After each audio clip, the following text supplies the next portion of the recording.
Shalom, bien-aimés dans le Seigneur, fils et filles de Dieu. Que le Seigneur Jésus-Christ vous bénisse. Je vous salue dans son nom ce matin. Bienvenue à nouveau ce matin du dimanche 31 mai pour une nouvelle vidéo et un nouveau message. Nous sommes reconnaissants au Seigneur pour nous accorder encore cette opportunité ce matin de parler de sa part à ses enfants. Et nous sommes confiants ou nous espérons que les messages que nous sommes en train de diffuser sur cette chaîne sont en train de vous toucher et sont en train de vous faire du bien. Et si vous avez des questions que vous pouvez poser par rapport au thème que nous sommes en train de soulever, c'est dans vos droits et vous pouvez toujours nous écrire, vous pouvez m'écrire et même sur les commentaires sur la chaîne YouTube, sur Facebook, et nous pouvons prendre contact et nous pouvons regarder effectivement si il faut répondre à ces questions s'il y en a. Quoi qu'il en soit, ce matin j'ai un nouveau message à partager avec les enfants de Dieu qui me suivent par ces vidéos. Alors déjà je vais rappeler le message du dimanche passé. Le titre c'était Connectant Jean 14, 20 à la puissance de la restauration promise. Et nous avons montré qu'il était très important qu'aujourd'hui l'épouse puisse savoir qui est-ce que nous sommes dans le Seigneur. Qui est-ce que les enfants de Dieu sont réellement. Parce que en connaissant qui nous sommes, alors nous avons plus d'emprise sur l'ennemi et nous avons plus de foi dans la parole du Seigneur. C'est pourquoi Dieu avait gardé. Il avait dit qu'en ce jour-là, vous connaîtrez qui vous êtes. Vous connaîtrez qui vous êtes en moi. Et il y a un témoignage qui m'est parvenu au sujet d'un frère qui était avec le frère Branham vers la fin du ministère de frère Branham. Ce frère était, je crois, un instrumentiste dans l'église. Et à la fin d'une réunion, frère Branham a pris ce frère. Il a dit, frère, allons-y dîner ensemble. Et pendant qu'ils étaient partis dîner, frère Branham s'est confié à ce frère. Et il a dit que frère, nous avons traversé, nous avons vu de grandes choses que le Seigneur a fait dans ce ministère, des grandes choses, des grandes campagnes de guérison et beaucoup de choses que Dieu a fait. Mais nous allons rentrer maintenant dans une phase où le Seigneur va commencer un ministère d'enseignement pour nous enseigner qui nous sommes en lui réellement. Et je pense que de connaître qui nous sommes en lui nous positionne fermement et nous donne plus de foi pour prendre position pour la parole de Dieu et pour hériter de notre héritage que Dieu a promis à ses enfants. En ce temps où nous sommes au temps de la manifestation des fils et des filles de Dieu, très impératif de connaître qui nous sommes. Et nous avons montré par la Bible et par le message du temps de la fin apporté par notre frère Branham que l'épouse est le Saint-Esprit. L'épouse est Saint-Esprit. L'épouse est la troisième partie de la divinité. L'épouse est la déité sur la terre. L'épouse est la troisième partie de ce grand mystère que Dieu avait en lui-même. Donc, nous avons montré cela. Et je crois que par la lumière des Écritures et par le message du prophète, vous pouvez certainement aussi ponctuer d'un amen cette grande révélation. Et il fallait connecter qu'il ne suffisait pas simplement de connaître qui nous sommes d'une façon mentale.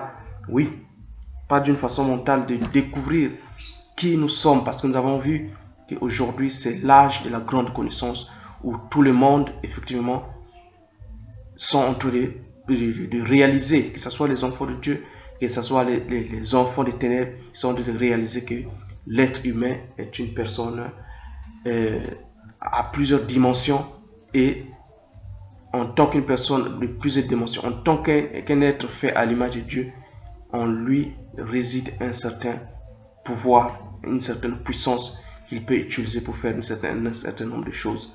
Mais nous avons vu que nous, les enfants de Dieu, nous connectons cette grande révélation de qui nous sommes avec la puissance de la vie, avec la puissance de la parole de Dieu qui nous donne la vie, qui nous restaure. Il restaure nos âmes dans la condition où nous étions avant la chute. Voyez-vous? Donc, il ne s'agit pas simplement d'avoir une révélation que nous sommes la déité et vous pouvez avoir cette révélation et mal l'utiliser. Et nous avons montré cela par ce message du dimanche passé. Et nous ne voulons pas que les gens utilisent mal cette grande révélation, mais nous voulons que les gens, à partir de cette révélation, se connectent à la promesse de la restauration de nos âmes, de la restauration de l'Église dans la condition qu'elle devrait être. Alors ce matin, j'avais dit le dimanche passé que j'avais fait un message d'ordre vraiment général qui parlait à l'épouse tout entière. Et ce matin, je vais revenir un peu en arrière pour reparler encore des promesses du Midi, les promesses de l'Afrique. Donc, sans plus tarder, pour annoncer mon titre ce matin, ça va vous faire un choc, mais supportez-moi alors lorsque vous allez commencer à écouter la vidéo. Allez jusqu'à la fin de la vidéo, étudiez toutes les écritures que je mets à votre disposition, toutes les citations, et priez, et je crois que le Seigneur vous le révélera.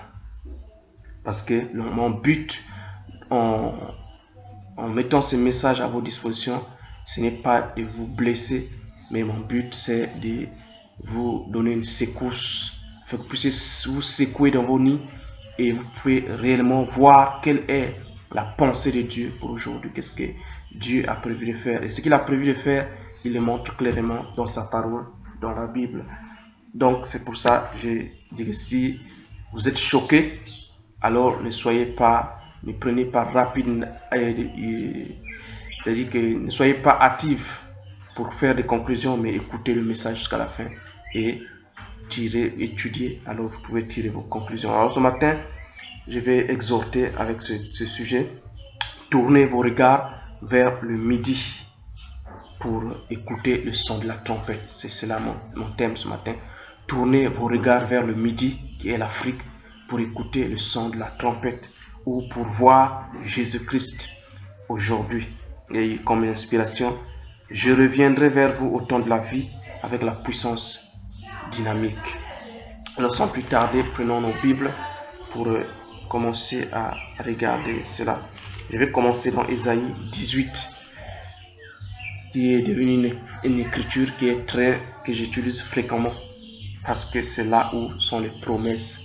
C'est là où réellement fait ressortir les promesses du Midi, les promesses de l'Afrique, et c'est ce que nous voulons parler ce matin.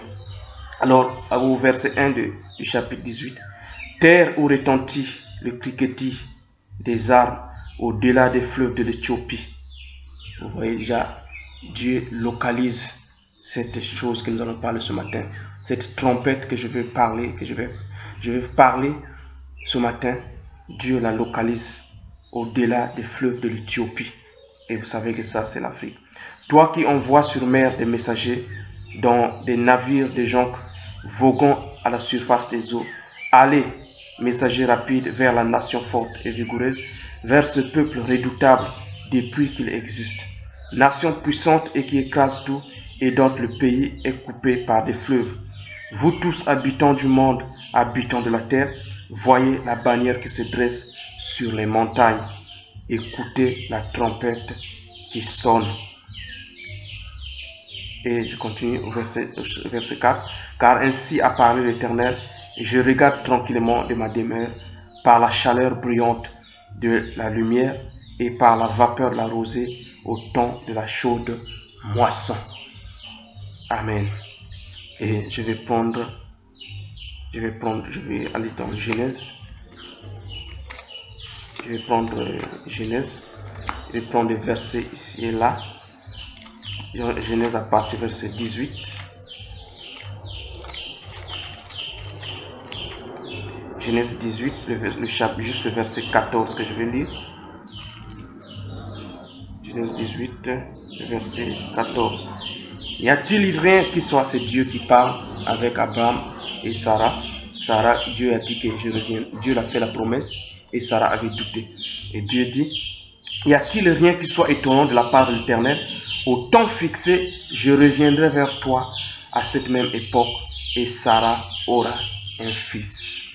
Le verset 19, c'est là où Dieu est descendu à Sodome et Gomorrhe pour faire le jugement qui était sur les gens de ces villes qui vivaient dans le péché. Et aujourd'hui, le Seigneur Jésus-Christ nous a dit que ce qui arriva au jour de Sodome et Gomorrhe arrivera de même au jour de la venue du Fils de l'homme, au jour de la venue du Fils de Dieu, c'est-à-dire au temps de la fin, au jour de la venue du Seigneur Jésus-Christ. Les mêmes choses arriveront. Alors nous pouvons voir la condition dans laquelle Sodome et Gomorrhe étaient, si nous pouvons comparer cela avec la condition du monde aujourd'hui, côté moral et dans toutes les dimensions de la vie, nous pouvons voir que nous sommes dans les mêmes conditions.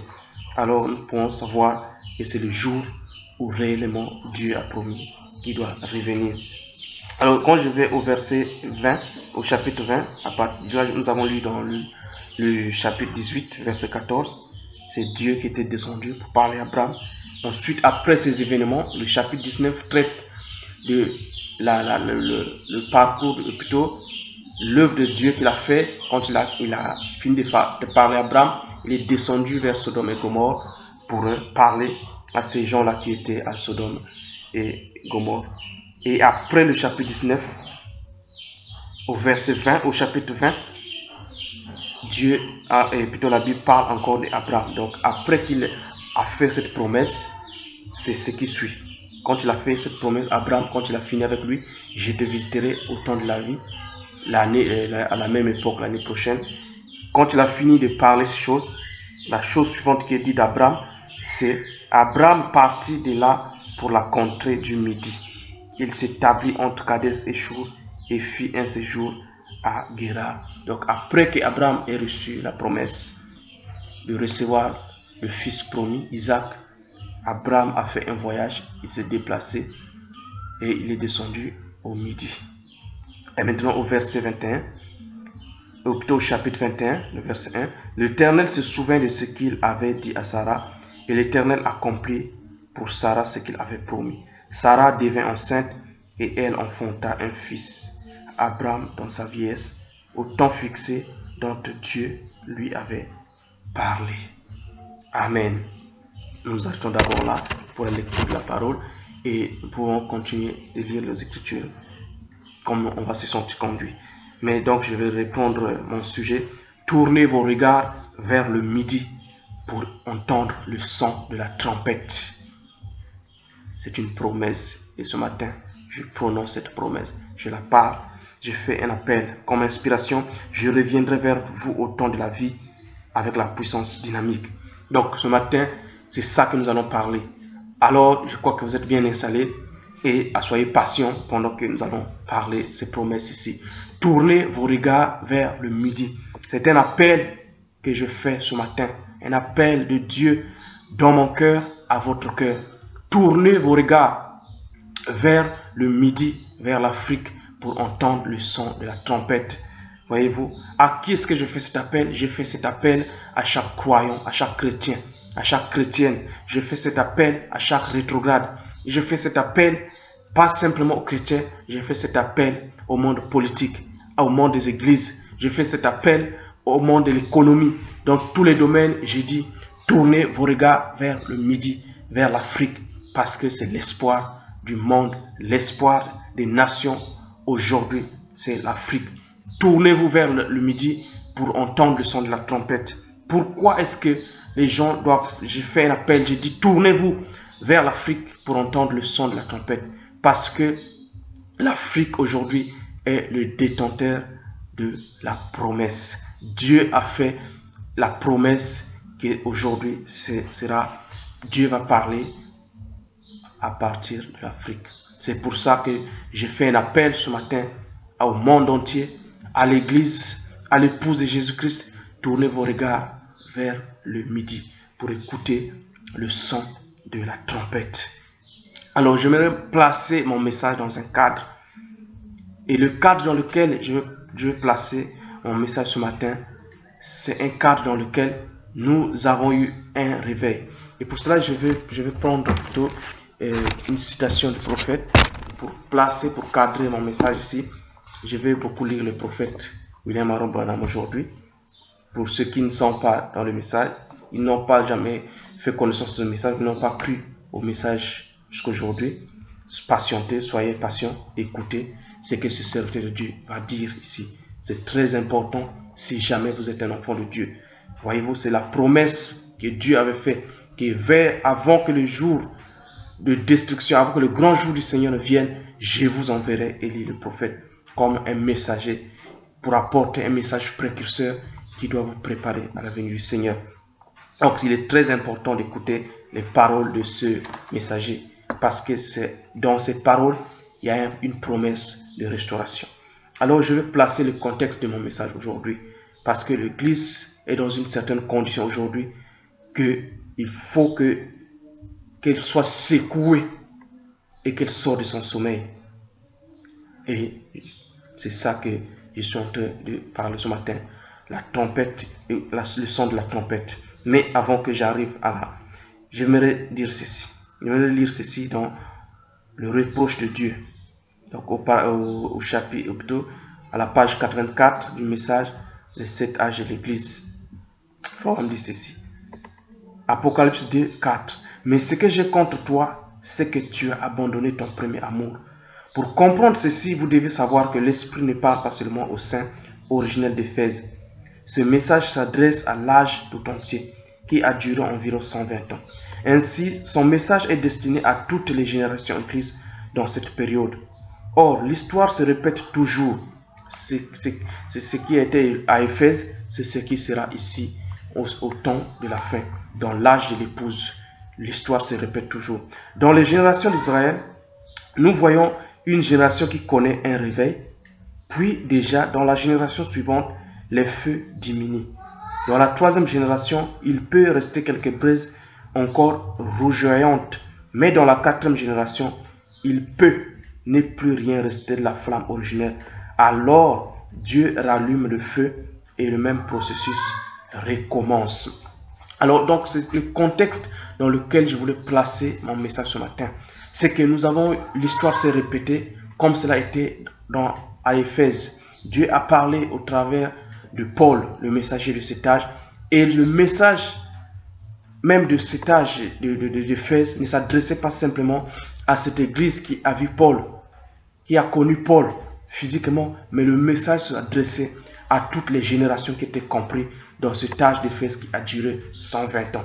De même, aujourd'hui, en ce temps de la fin, nous avons reçu un message. Venons par le messager de l'âge de Laodicée, le messager de l'épouse, qui est, selon Malachie 4, qui a été accompli dans la vie de notre frère William Marion Branham. Mais son message ne s'adressait pas simplement aux gens qui ont vu le frère Branham physiquement de sa génération, mais de toutes les générations qui devraient venir par la suite dans cet âge de l'épouse. Alors, nous voyons qu'ici, Dieu parle, et le prophète Branham fait mention des 4 générations. Généralement, la première génération qui voit le messager est une génération bouillante. Ils ont le réveil. La deuxième génération, le feu commence à s'éteindre. La troisième génération, il reste quelques braises rougeoyantes, comme dit le prophète. Mais dans la quatrième génération, il peut ne plus rester quelque chose. Alors, qu'est-ce que Dieu fait? Dieu ne peut pas laisser son église comme cela. Qu'est-ce qu'il fait? Il est obligé automatiquement de rallumer le feu. De rallumer le feu, de susciter un autre réveil.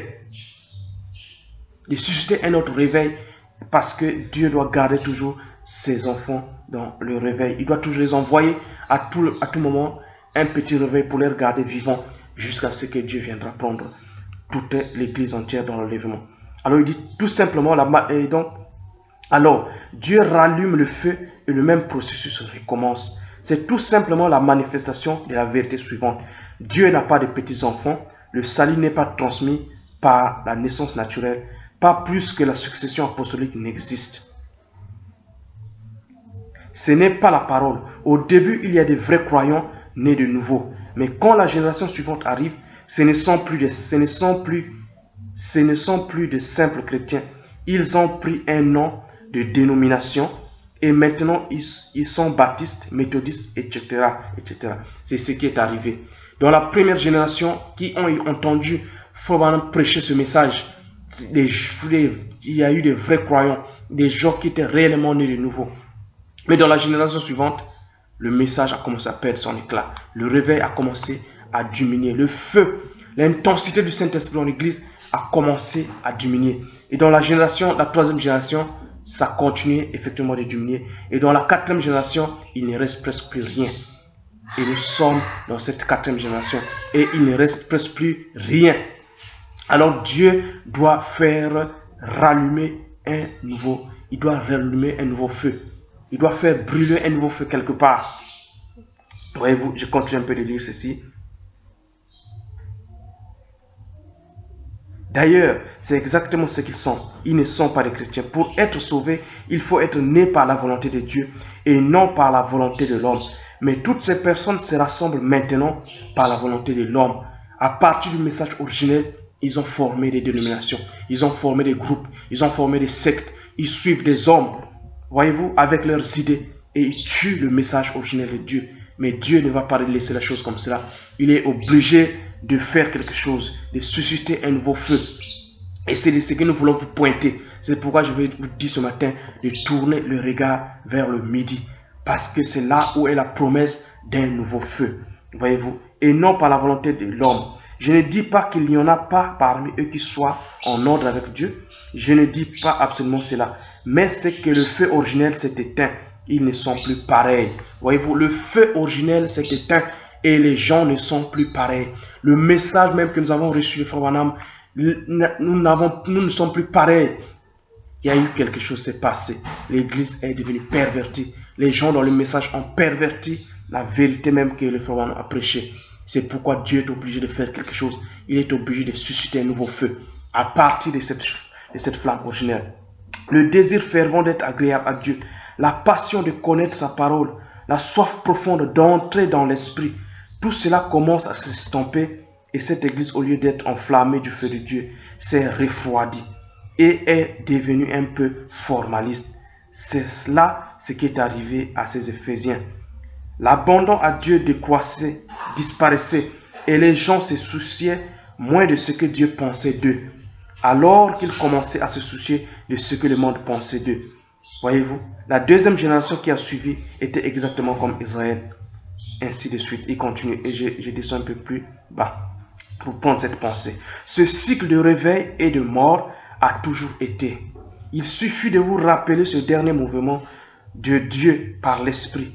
Quand les hommes et les femmes s'habillaient comme des chrétiens, qu'ils allaient à l'église, qu'ils priaient toute la nuit, qu'ils allaient au coin de la rue et qu'ils n'avaient pas honte des manifestations de l'Esprit. Ils quittaient leur vieille église morte et ils faisaient le culte dans des maisons ou des vieux entrepôts. Ils avaient une réalité avec Dieu. Mais avant longtemps, ils ont eu assez d'argent pour construire des églises neuves, toutes belles, et ont mis une chorale au lieu de chanter eux-mêmes pour Dieu. Ils ont donné des uniformes à la chorale, ils ont organisé un mouvement, l'homme en a pris la direction. Ils ont tôt fait de se mettre à lire des livres qu'on ne devait pas lire. Ils ont levé des barrières et des boucs sont venus prendre la relève. Les cris de joie avaient disparu, la liberté de l'esprit était partie. Oh, ils étaient bien ils ont bien entretenu une forme, mais le feu s'était éteint. Et il ne reste pas grand-chose d'autre que des cendres noircies. Amen. Alors c'est ça que nous vivons aujourd'hui dans le message de la fin. Il ne reste rien d'autre que des cendres noircies. Alors que les vrais saints, la vraie épouse crient à Dieu.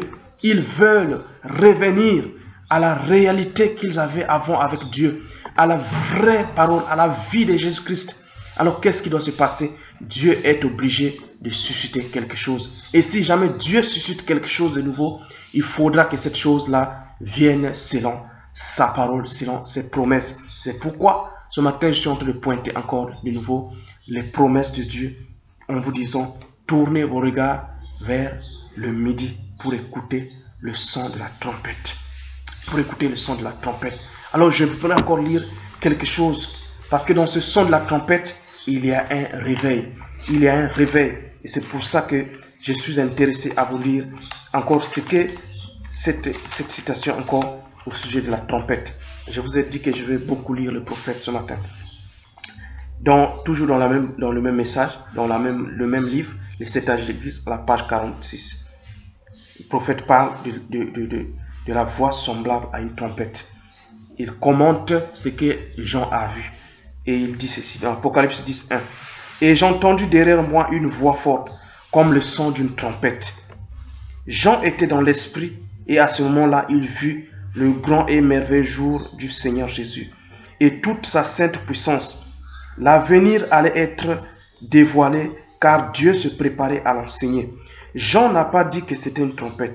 Elle était semblable à une trompette. Or, quand une trompette retentit, cela exprime une urgence. C'est comme le héros, le messager du roi, qui va au devant des gens et sonne de la trompette. C'est un appel urgent. Les gens se rassemblent pour écouter. C'est pour ça que je vous dis, rassemblez-vous aujourd'hui. Écoutez le son de la trompette. Oh, je suis en train de venir petit à petit pour entrer dans la pensée de mon message. Quelque chose d'important. Il dit, Israël se rassemblait toujours au son d'une trompette. Quelque chose d'important approche. Écoutez-la. Donc, cette voix appelle d'une façon aussi perçante qu'une trompette. Elle retentit claire et vigoureuse. Elle surprend et elle réveille. Voyez-vous, dans ce son de la trompette, il y a un réveil. Et quel est ce réveil? Si, c'est ça que nous voulons voir ce matin, c'est ça que nous voulons encore exprimer, ou je vais exprimer la pensée qui est dans mon cœur. Alors vous pouvez vous aussi en faire ce que vous en pensez. Il dit, oh, puissions-nous entendre la voix de Dieu comme une trompette aujourd'hui, car c'est la trompette de l'évangile qui a fait retentir la parole de prophétie pour vous nous avertir et nous préparer à ce qui attend la terre. Cette trompette de l'évangile est la voix de Dieu qui nous prépare, la parole de la prophétie pour nous avertir et nous préparer à ce qui attend la terre, pour nous dire que la terre est vieille, pour nous dire que la terre est en train de rentrer dans une phase très critique. Et il faudra que Dieu puisse préparer et ôter du chemin son peuple qui est sur la terre. Sceller l'épouse et la retirer. Sceller les 144 000, les retirer. Retirer Élie et Moïse et faire la fête. Effectivement, comme disent, faire la sauce de la terre. Les choses difficiles qui sont en train d'arriver sur la terre. Dieu ne veut pas que ses enfants soient ici. C'est pourquoi il doit envoyer cette voix. On me dit, oh, puissions-nous entendre aujourd'hui cette voix de la trompette. Aujourd'hui, cette trompette de l'évangile qui fait retentir la parole de prophétie pour nous avertir et nous préparer à ce qui attend la terre. Alors cette trompette donc est très importante, que cette voix de la trompette, que les gens puissent l'écouter aujourd'hui. Mais qu'est-ce que nous remarquons? Ce que nous venons pointer ce matin, c'est pointer les promesses de Dieu. Parce que si jamais cette voix vient, si jamais cet appel, cette trompette retentit, cela doit venir selon la promesse de Dieu. Cela doit venir selon la Bible. Et cela doit venir selon un ministère scripturaire. C'est pourquoi je suis en train d'insister et tourner le regard vers le midi. Qu'est-ce que nous avons lu dans Ésaïe 18? Répétons cela parce que je suis en train de descendre vers mon inspiration ce matin. Je suis en train de descendre. Dans Ésaïe 18, nous avons lu « Terre où retentit les cliquetis des arbres, au-delà des fleuves de l'Éthiopie. » Et plus tard, la Bible dit « Lorsque la trompette sonne, entendez, vous les peuples. » Et cette écriture ici, quand Florent a prêché la fête des trompettes, il a relié cette écriture. Est-ce que le prophète le savait? Je ne sais pas. Mais sans savoir où ici le savait, ici il avait dit expressément, il a lu cet Ésaïe 18 qui parle au-delà des fleuves de l'Éthiopie, ce qui est l'Afrique. Pour dire quoi? Pour pointer encore ce matin qu'il y a un réveil qui doit venir pour l'épouse, comme un son de la trompette pour préparer les gens à ce qui attend la terre. Mais cela ne va venir que du Midi. Cela ne va venir que de l'Afrique. C'est pourquoi je suis encore en train d'insister ce matin. Tournez vos regards parce que vous allez écouter la voix de Christ. Vous allez écouter cette voix perçante, percutante qui vous réveille et qui vous prépare pour l'enlèvement. Alors, nous avons lu l'écriture d'Abraham. Nous savons qu'Abraham était le père de la foi, que Dieu avait appelé et qu'il avait suscité selon ses desseins.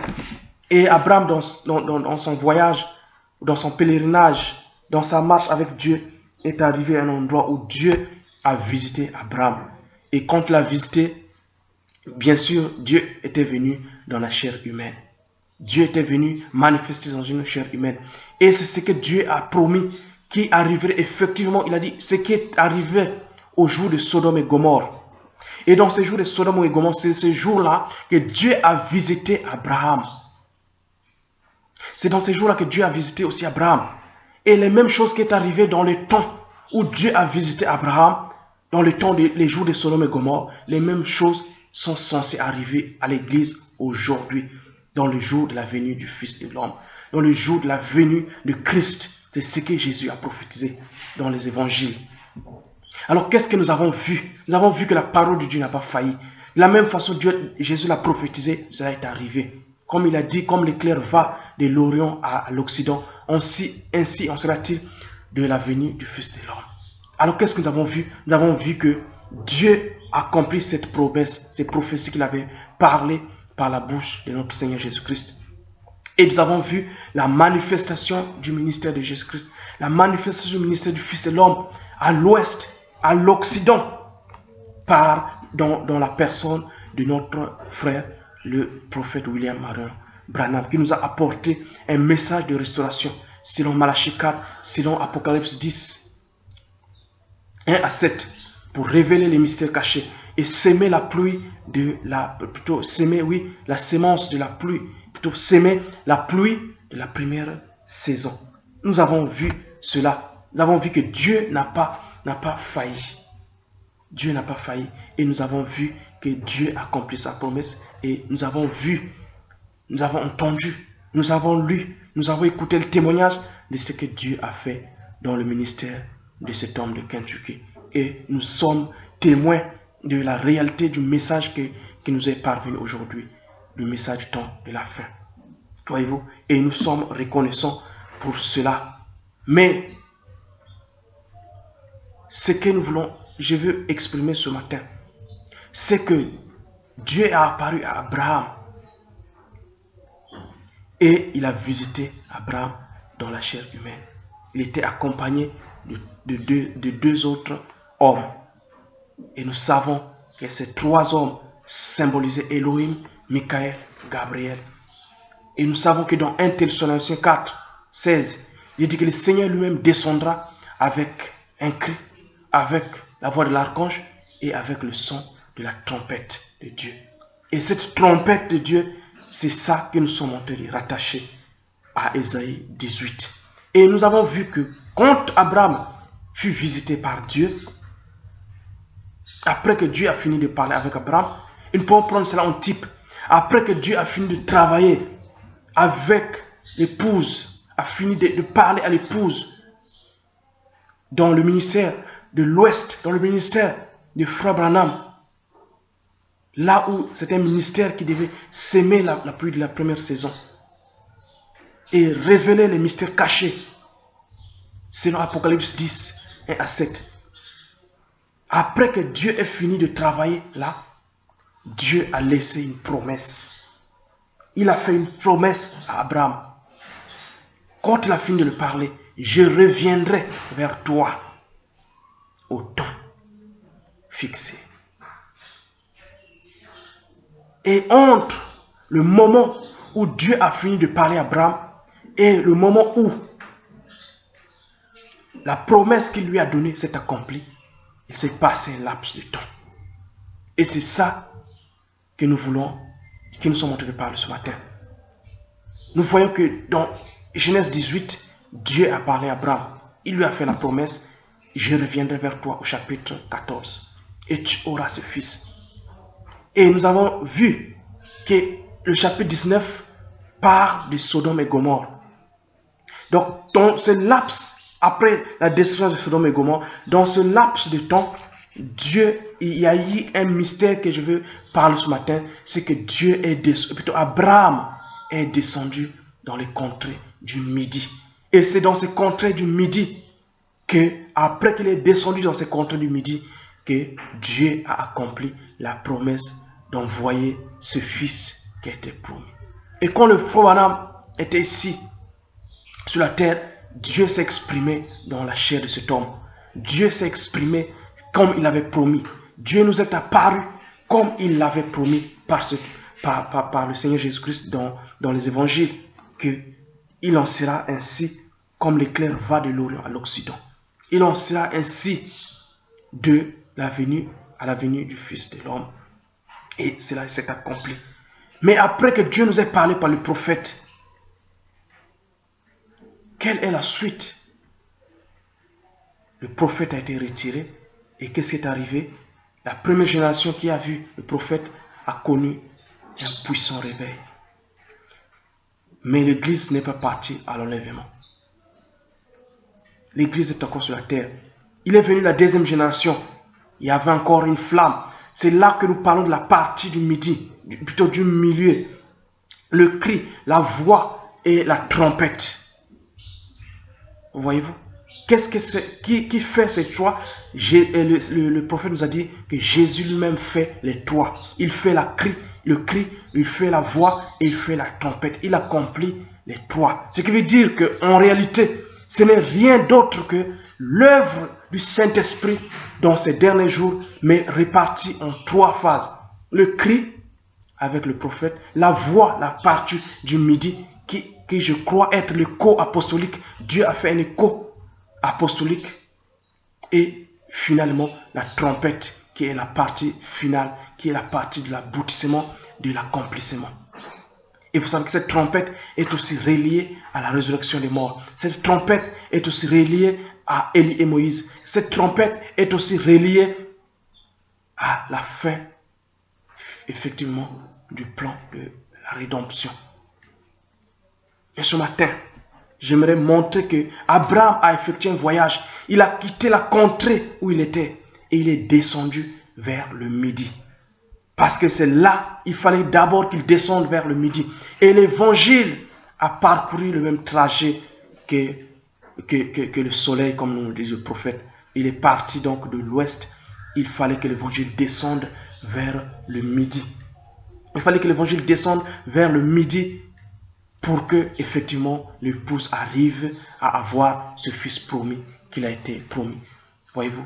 Que l'épouse puisse entrer pleinement dans ce ministère de l'adoption qui est la promesse de ce jour. Il fallait qu'Abraham fasse ce voyage pour descendre vers la contrée du midi. Et nous voyons que lorsqu'il est descendu, après qu'il est descendu vers la contrée du midi, au chapitre 20, verset 1, nous voyons qu'au chapitre 21, le Fils est arrivé. Donc, j'aimerais mettre cette pensée dans votre cœur pour vous dire qu'aujourd'hui, il est impératif que l'épouse se tourne vers le midi. Tournez-vous vers le midi. Pourquoi? Ayez vos regards. Il ne s'agit pas simplement, il ne s'agit pas ici de se tourner physiquement. Il s'agit ici d'un appel que je suis en train de lancer. De vous tourner, conscience, votre âme, votre esprit. Soyez concentrés. Ça dit que ce n'est pas simplement de faire un tour physique, non. Et je veux dire, ayez le regard fixé, votre conscience, votre méditation, votre pensée. Méditez sur les promesses que Dieu a faites au sujet du midi, au sujet de l'Afrique. Qu'est-ce que Dieu a fait? Quelles promesses? C'est ça mon petit message ce matin, c'est de vous mettre cela à la conscience, afin que cela vous réveille, que cela vous mette à réfléchir. Pourquoi? Et pourquoi est-ce que vous devrez vous tourner vers le midi? Pourquoi en fait? Parce que la promesse du temps de la vie a été faite pour la contrée du midi. Parce que lorsqu'Abraham, après avoir reçu la promesse, et lorsque l'épouse, après avoir reçu la promesse par le prophète, il fallait qu'elle arrive au midi. avant qu'il puisse avoir ce fils promis. Abraham ne pouvait pas avoir cet Isaac qui lui a été promis, à moins qu'il puisse d'abord faire un tour dans la contrée du Midi.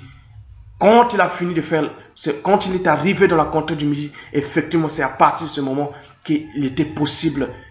Et la Bible nous dit que toute écriture est écrite pour enseigner, pour réfuter l'erreur, pour montrer la vérité, pour séparer la confusion, pour éclairer effectivement les prophéties. Donc ce matin, c'est pour ça que j'ai pris cette écriture. Abraham qui est descendu vers le Midi, premièrement. Ensuite, au chapitre 21, nous voyons qu'au premier verset, au deuxième verset, l'enfant qui était, le temps de la vie était maintenant rentré effectivement en action. Dieu a accompli sa promesse comme il avait promis. Pourquoi devez-vous tourner vers le Midi? Parce qu'il y a une promesse. Lorsque vous allez vous tourner vers le Midi, il reviendra vers vous au temps de la vie, avec la puissance de la dynamique. Et ça, ce n'est rien d'autre que, d'après ce que nous avons vu, d'après Ésaïe 18, d'après Genèse 20, verset 1, d'après la promesse du temps de la vie, il faut premièrement que l'épouse se tourne vers le Midi. Qu'est-ce que ça veut dire se tourner vers le Midi? Ça veut dire que Dieu a un ministère qu'il va manifester au Midi. C'est pourquoi soyez intéressés à ce que Dieu est en train de faire au Midi, parce que c'est de là que viendra la promesse du temps de la vie, la promesse de la restauration de l'Église, la restauration promise viendra du Midi. Comme la pluie de la première saison ne pouvait venir que de l'Ouest. Ça ne peut pas venir du Midi, ça ne peut pas venir au Nord, ça ne peut pas venir du Nord, ça ne peut pas venir de l'Est. Mais cette pluie de la restauration, la première pluie, la pluie de la première saison pour la restauration de l'épouse dans les derniers jours devrait venir de l'Est. Tout comme la pluie de la moisson ne pouvait pas venir en dehors du Midi. C'est pourquoi j'ai dit, j'insiste, tournez vos regards, soyez intéressés, méditez sur ces promesses que Dieu a faites pour le Midi, afin que vous ne puissiez pas manquer d'écouter ce son de la trompette, ce son doux de la restauration de l'Église dans la puissance de l'Esprit comme Dieu l'avait promis.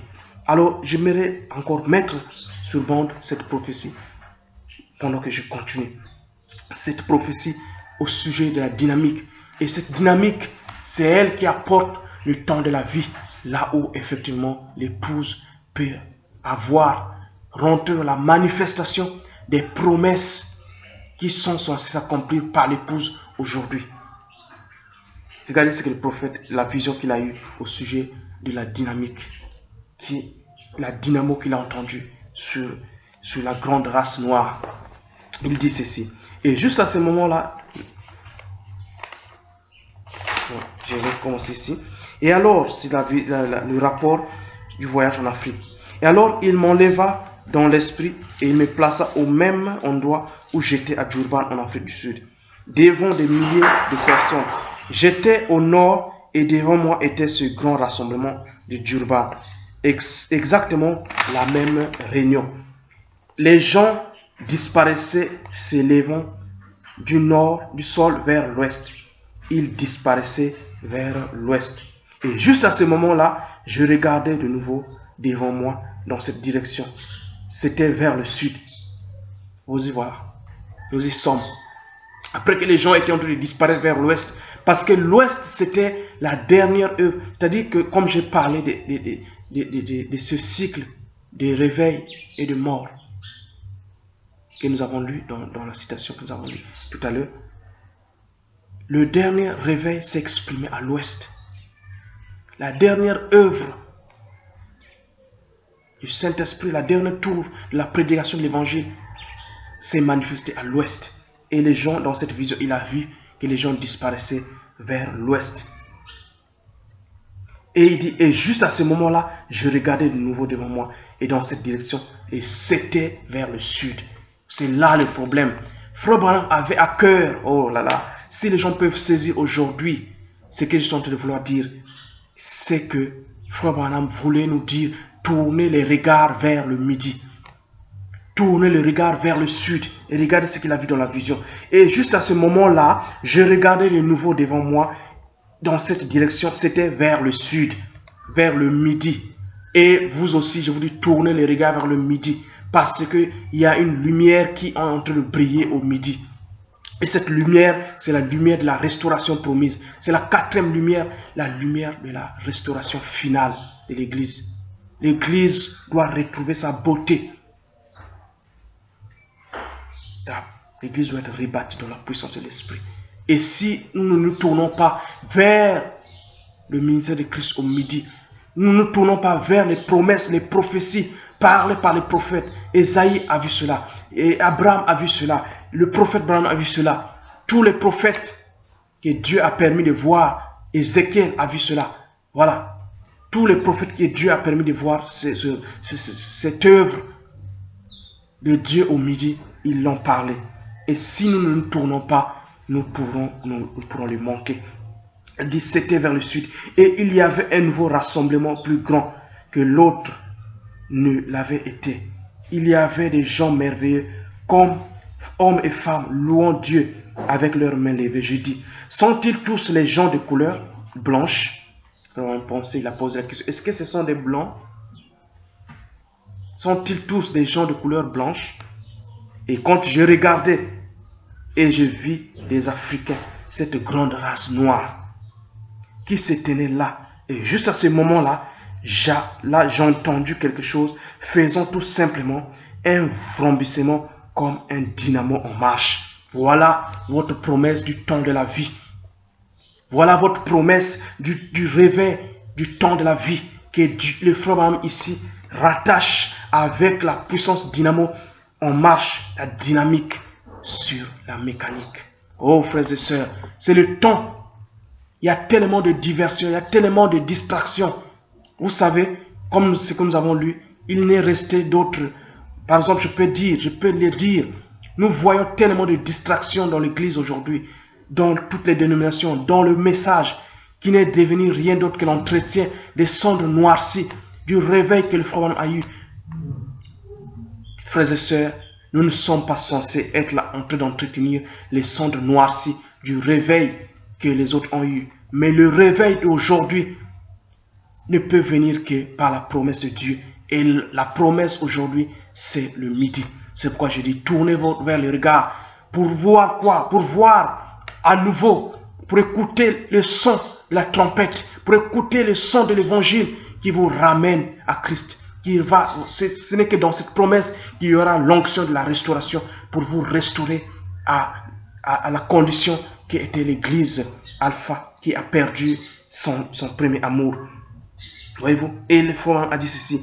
Et je regardais et je vis des Africains, cette grande race noire qui se tenait là. Et juste à ce moment, j'ai entendu quelque chose faisant tout simplement un vrombissement, comme une dynamo en marche. J'ai levé les yeux et voici qu'arrivait un autre ange.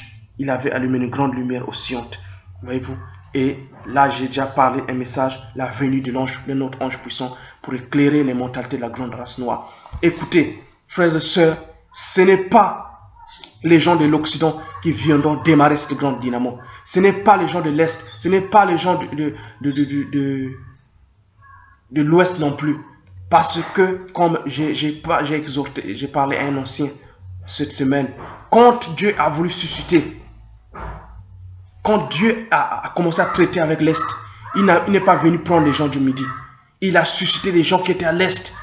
Il a travaillé avec les Paul, les Pierre, les Jacques. Quand il voulut travailler avec le Nord, il n'est pas venu prendre les Africains. Il a travaillé avec les Martin, les Colombans, les Wesley. Quand il s'est tourné vers l'Ouest pour travailler avec l'Ouest, il n'est pas venu prendre les Africains. Quand même en ce moment-là, le prophète Simon Kimbaru a eu un réveil. Dieu a fait tout pour le mettre en prison. Il a laissé aller en prison, je veux dire. Il a permis parce que ce n'était pas le temps du Midi. Mais même là, ce prophète a prophétisé de ce que je suis en train de parler aujourd'hui. Il vous a prophétisé, cet homme de Dieu, puissant dans les œuvres. Il a dit qu'il viendra un réveil spirituel en Afrique. Et c'est ce réveil spirituel, il a dit à ces gens, continue à étudier la Bible. Continue à étudier la Bible parce que ce n'est que de la parole de Dieu. Ce n'est que de la Bible que viendra ce réveil. Alors je suis en train de parler encore aujourd'hui. Aujourd'hui, nous disons tournez vos regards parce que je vous dis que cette lumière est maintenant en train d'opérer en Afrique. Cette lumière est déjà en action. N'attendez pas encore. Mais pendant que nous vous parlons, nous vous disons que cette lumière est en action et nous vous parlons selon une parole du Seigneur. Elle est sur le terrain et elle est en train de clairer déjà les mentalités de la grande race noire. Et nous disons encore ce matin, tournez vos regards, que vous soyez blanc, que vous soyez jaune, que vous soyez rouge, que vous soyez noir, si vous êtes un fils de Dieu, tournez vos regards vers le midi. Parce que la promesse de Dieu dit que il y aura une lumière qui brillera dans la nuit noire du midi, dans la nuit noire du sud. Et cette lumière, dans cette lumière, nous avons lu la prophétie ici. Il y a la puissance d'une dynamo en marche qui vous ramène à la Pentecôte originelle. Voyez-vous? Alors, je suis en train d'aller vers la fin de cette vidéo. Je crois que vous êtes en train de comprendre la pensée. C'est que dans cette promesse, en vous tournant le regard, pas simplement de façon charnelle, mais conscience et âme, en étudiant la parole, se tourner vers le midi, se tourner vers le sud, c'est aussi étudier les promesses que Dieu a données pour le midi aujourd'hui et voir dans quel temps cela devrait s'accomplir. Voyez-vous? Et voir si ce n'est pas le temps que cela puisse s'accomplir. Si ce n'est pas le temps que nous puissions écouter ce son de la trompette qui nous ramène réellement à être prêts et qui nous fait échapper à ce qui va arriver à la terre aujourd'hui. Oh frère, écoutez ma faible voix. Il y a une lumière qui brille. Frère a dit, il y a une grande lumière verte qui brille en Afrique. Et je sais que cette lumière est en train de briller aujourd'hui. Cette lumière est en train de briller aujourd'hui en Afrique. Et cette lumière, c'est cela. C'est ce son de la trompette qui vous ramène. Et c'est la promesse du temps de la vie. Je reviendrai vers vous au temps de la vie. Et l'épouse aura ce fils. L'épouse aura ce fils tant attendu. L'adoption, l'amour, la charité. Voyez-vous, au sommet de la pyramide. Et c'est ça que je suis en train de vous montrer. Que cela ne peut venir qu'au midi. Alors, à vous de faire ce que vous en voulez. Mais laissez-moi, alors que je suis en train de terminer cette vidéo, je vais vers la fin. Laissez-moi lire cette pensée ici. Et le prophète a libéré au sujet de ce temps de la vie, de cette visitation. Aujourd'hui, Dieu doit visiter l'épouse. Et si jamais elle la visite, nous ne devons même pas en parler, parce que ça parlera de soi. Les gens seront restaurés dans la puissance dont il est parlé dans Ézéchiel 47. Les gens seront restaurés à la vie personnelle. Les gens seront non pas formés des dénominations. Les gens ne vont pas, non pas simplement être des membres d'église, mais ils seront changés. Les gens seront réellement remplis de la vie éternelle. Et ils vont manifester la même vie que Christ a manifesté sur la terre. La même vie que les apôtres ont manifesté. Alors va suivre les mêmes signes, les mêmes prodiges, les mêmes miracles. Et ce que nous voulons voir, comme disait mon frère Joseph Coleman, ne me consolez pas. Je veux voir exactement la même chose que Dieu a manifesté dans le prophète. Je ne veux pas être là en train d'entretenir les sondes noircies d'un réveil passé, mais je veux voir exactement ce que Dieu a promis de voir arriver aujourd'hui. Dieu a promis qu'il y aura une église de retour à la Pentecôte originelle. Et c'est ça que je suis en train de vouloir dire. C'est le temps de retourner vers cette manifestation, cette foi qui a été transmise au sein une fois pour toutes, restaurée par Malachie 4 dans la pluie de la première saison et qui doit maintenant être manifestée. Il doit maintenant être saisi par chaque fils, chaque fille de Dieu qui est sur la terre afin d'amener la résurrection de ceux qui dorment en Christ. Alors ici dans la brochure, y a-t-il quelque chose de trop difficile pour le Seigneur? Et j'ai dit non, il n'y a pas quelque chose de trop difficile. L'église, nous n'allons pas nous nourrir Nous n'allons pas entretenir les cendres noircies, mais nous allons avoir un véritable réveil avec les mêmes manifestations du Saint-Esprit, comme cela était dans l'église d'Éphèse, comme cela était dans le temps de Frère Branham. Nous n'allons pas accepter rien de moins que ce qui a été promis. Et il n'y a rien de difficile il n'y a rien qui soit difficile à l'Éternel. Il va accomplir, il a dit, je reviendrai vers toi au temps de la vie et tu auras ce fils, tu auras ce réveil, tu auras cette restauration promise. Mais la condition, Abraham devait faire un tour au midi. Et c'est pour cela que nous sommes en train de parler, de tourner le regard vers le midi. Parce qu'il y a une voix de la trompette qui parle au midi. Il y a un quintuple ministère venant du midi, qui est au midi, parce que c'est le temps du midi. Alors il dit ceci, je vais te visiter au temps de la vie. Je cite le Frère Branham ici. Je trouve cela très intéressant. Je vais te visiter au temps de la vie. Et vous savez, Sarah se tenait là à l'intérieur avec une oreille tendue. Probablement dans son humeur quasi triste. Et c'est aujourd'hui, l'église est de son humeur quasi triste. L'église est dans une condition triste parce qu'il ne voit plus les mêmes choses qui étaient dans le temps des apôtres. Il ne voit plus les mêmes choses que Dieu a manifestées dans les jours de Frère Branham. Il ne voit plus les mêmes choses que Dieu a fait au temps de Wesley, au temps de Luther, au temps des pentecôtistes, au temps du réveil de la rue d'Azusa. Nous ne voyons plus ces mêmes choses. Tout ce qui est resté, c'est entretenir dans les églises, dans les loges, dans des clans, entretenir des cendres noircies du réveil. Mais, frères et sœurs, si vous nous tournons vers le ministère du midi, quelque chose va se passer. Dieu ne va pas tarder de faire quelque chose. Et Sarah, il dit que Sarah était triste dans son cœur. Et l'église aujourd'hui est triste. Il n'y a que des imitations. Il n'y a que des paroles. Il n'y a que parler. Il n'y a plus la vie. Il n'y a plus la puissance de l'esprit dans l'église. Et il y a un certain Dieu qui a dit, si Dieu est avec nous, où sont les miracles? Si Dieu est avec nous, où est la vie? Pourquoi sommes-nous rétrogrades? Pourquoi sommes-nous en train de former des dénominations? Pourquoi sommes-nous en train d'avoir des barrières, des sectes, des rancunes? Pourquoi l'Église était dans cette condition? Frères, il nous faut un nouveau réveil aujourd'hui. Il nous faut une nouvelle lumière. Et la seule lumière qui est promise, d'après les Écritures que je vois aujourd'hui, c'est celle du midi. C'est pourquoi tournons-nous aujourd'hui vers le midi et demandons à Dieu, Seigneur, où est cette promesse que tu as promise aujourd'hui? Et lorsque les croyants vont commencer à crier, la Bible dit que je vous enverrai un sauveur, un défenseur. Et c'est le Seigneur Jésus-Christ qui viendra se manifester comme il a promis de le faire au temps. Comme il a dit, je reviendrai au temps de la vie. Et je crois que Dieu ne mentira pas. Le temps de la vie est ici. La promesse doit s'accomplir. Il dit ceci. Par la suite, dans son état de ce matin-là, elle se disait dans son cœur, maintenant n'est-ce pas là une chose insensée? Il parle de Sarah, souvenez-vous. Pensez-y de nos jours.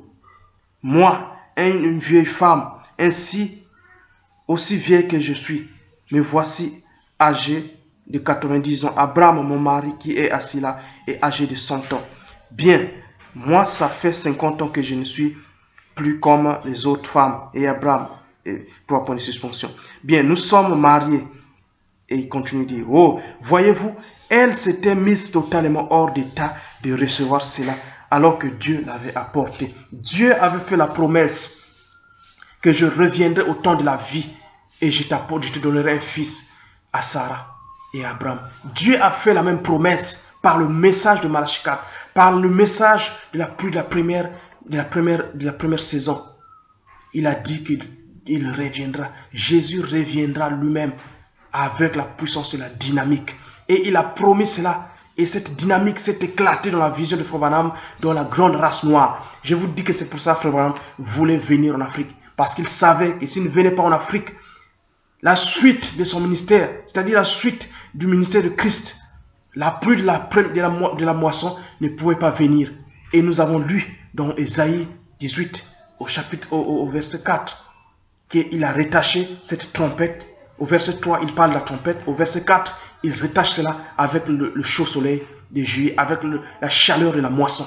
Vous ne pouvez pas voir, frères et sœurs, que c'est le temps que nous puissions rentrer en nous-mêmes et nous puissions commencer à intercéder, à demander à Dieu de nous donner cette chose, que nous puissions nous tourner réellement vers le midi, corps et âme, de tout cœur, et que nous puissions demander à Dieu, donne-nous ce ministère glorieux, cette restauration que tu as promis au temps, pas au temps du soir qui était à l'ouest, mais au temps de la nuit, au temps de la nuit noire du sud qui est en Afrique, le midi. Alors il parle d'Abraham, il dit, elle s'était mise totalement hors d'état de recevoir cela, alors que Dieu l'avait apporté. Oh là là, ne soyez jamais ainsi dans votre cœur. Soyez ouverts, soyez prêts. Elle manqua cela, elle manqua de voir cela. Et c'est pour ça que je suis en train de lui parler ce matin. Ne le manquez pas de voir ceci. Ne manquez pas de voir la promesse de Dieu qu'il a promis dans Ésaïe 18, 1 jusqu'à 4. Il a rattaché la moisson, la pluie de l'arrière-saison, la pluie de l'enlèvement, la pluie de l'inspiration, la pluie de la foi de l'enlèvement. Il a rattaché ça avec ce pays au-delà du fleuve de l'Éthiopie. Il a rattaché ça avec le midi, avec l'Afrique. Donc écoutez la trompette quand elle sonne. Ce que je veux, c'est que vous puissiez pas être comme Sarah était dans son cœur. Il doutait de la promesse. Il se disait que ce n'était pas possible. Mais Dieu avait dit qu'il en sera ainsi. Et Abraham, inspiré par Dieu, est descendu dans la contrée du midi pour voir la manifestation de la promesse. Il dit, ne soyez jamais comme cela. Soyez prêts, soyez ouverts. C'est ça que je te dire, soyez ouverts. Soyez ouverts, frères et sœurs, à la parole de Dieu. Soyez ouverts à ce que Dieu a dit qu'il devrait accomplir aujourd'hui. Alors vous verrez cette lumière qui est en train de briller, cette lumière qui doit briller au midi. Et lorsque vous verrez cela, alors vous pouvez marcher dans cette lumière et vous recevrez une nouvelle vie. Vous recevrez la restauration promise. Et il dit, peut-être que si nous ne veillons pas, mes amis, l'église va manquer de voir cela. Et c'est pour ça que je suis en train de vous dire, de veiller, de vous réveiller. Parce que je ne veux pas que l'église puisse manquer cela. L'église va manquer cela. Ne cherchons pas de coiffures et de nouvelles robes ecclésiastiques. Cherchons que le Saint-Esprit vienne de façon surnaturelle et suscite certaines choses. Dieu doit venir de façon surnaturelle et suscite certaines choses. Quand les croyants vont comprendre que Dieu a fait une promesse de visiter le midi, alors quand ils vont commencer à crier d'après Ésaïe 18, plutôt Ésaïe 19, 20, alors Dieu enverra quelque chose. Dieu va susciter quelque chose. L'église n'a pas besoin d'hérisage, quelque chose comme ça. Elle a besoin d'une naissance. Elle a besoin que le Saint-Esprit entre dans l'église pour ramener les gens afin qu'ils croient au surnaturel. Et s'y accrochent et qu'ils attendent la venue du Seigneur comme si elle allait avoir lieu à n'importe quel moment. Alors je termine avec cette citation dans C'est le lever du soleil, là où le prophète a déposé le message. Il a fini de déposer les mystères cachés. Il a fini de révéler, de rattacher tous les mystères qui étaient laissés en suspense. Et il a laissé, il est parti. Ici, c'était en 1965. Il est parti à la maison en laissant la promesse de la dynamique sur la mécanique. Il dit, sur la mécanique, il dit ici, peu importe tout ce que les théologiens peuvent faire comme affirmation, combien votre église peut être bien organisée, toute l'instruction que vous pouvez avoir et combien elle peut être conforme à la Bible. Tant que cette gerbe agitée, tant que le Saint-Esprit ne viendra pas sur cette personne pour vivifier cette parole. L'essence représente la parole et elle est la vérité. Mais sans l'Esprit, elle n'agira pas. Et c'est ça le problème, c'est que Dieu avait dit à Abraham que tu recevras ce fils. C'était la mécanique, c'était l'essence, c'était la parole de Dieu. Mais tant que la dynamique n'était pas venue, Abraham ne pouvait pas voir la manifestation de cela. Et Abraham avait compris qu'il fallait qu'il descende au midi. Et il est descendu au midi. Alors là, quelque chose s'est passé. C'est pourquoi la promesse de la dynamique sur la mécanique est pour toi, mon frère, pasteur, aujourd'hui. Le Saint-Esprit doit venir. Tu as été dans l'église pendant des années, tu as écouté la parole, mais tu n'as jamais fait l'expérience de la dynamique du Saint-Esprit sur cette parole que tu as écoutée. C'est pour cette raison que l'église est rétrograde aujourd'hui. C'est pour cette raison que nous avons continué d'entretenir les cendres, le feu d'un réveil passé, mais il y a un réveil présent aujourd'hui, et c'est celle qui éclate au midi, le réveil de la dynamique sur la mécanique. Lorsque vous commencez à prendre conscience, Dieu l'enverra. Lorsque vous commencez à crier pour cela, Dieu va l'envoyer au milieu de vous. Et je suis reconnaissant de ce que moi-même je suis en train d'expérimenter, ce réveil. Amen. Cette dynamique, cette dynamo en marche que Dieu a montré à moi-même dans la vision. Et il dit ceci: l'essence représente la parole. Elle est la vérité, mais sans l'esprit, elle n'agira pas. Nous avons trop insisté sur la mécanique et pas du tout sur la dynamique. Il faut la puissance dynamique et pas du tout. Il faut la puissance dynamique de Dieu, la puissance de la résurrection de Jésus-Christ pour manifester et accomplir, montrer que ceci est bien le sens. C'est là où je termine avec la citation en disant simplement: frères et sœurs, le temps est arrivé, l'heure d'assaut est arrivée pour que nous puissions lancer un assaut et avoir un réveil de la dynamo du Saint-Esprit en marche dans l'Église. Mais nous devons nous être intéressés à ce que Dieu est en train de faire et nous devons tourner nos regards vers le midi. Comme Abraham l'a fait, l'épouse doit faire la même chose, tourner les regards vers le midi pour avoir la manifestation de la dynamique sur la mécanique. Parce que Dieu n'enverra rien à moins que ça soit selon ses promesses. Il n'enverra aucun réveil à moins que ça soit exactement selon ses promesses. Et je crois que le temps est arrivé pour que Dieu envoie cette dynamique dans l'Église, ce puissant réveil, cette voix, la trompette qui réveille, qui percute, qui vous prépare afin que vous soyez prêts pour échapper ce que la terre va subir. Mais sans que vous puissiez regarder vers le midi, ça sera difficile pour vous d'avoir cette promesse. Mais pourtant Dieu a dit: je reviendrai au temps de la vie. Et ce temps de la vie est rattaché avec la puissance dynamique pour la restauration promise, et c'est rattaché avec la pluie de la moisson, et c'est rattaché avec le midi, l'œuvre du Saint-Esprit au midi. C'est pourquoi je vous dis encore en terminant, c'est le temps de vous tourner dans vos cœurs, de commencer à prier, de chercher la face de Dieu pour vous tourner vers les promesses de Dieu au midi, parce que c'est là que vous verrez la restauration promise. Je vous dis simplement merci d'avoir été patient avec moi, et bonne méditation et bonne écoute, et commencez à méditer ces choses, et je crois que le Seigneur vivifiera la sémence si elle tombe sur une bonne terre.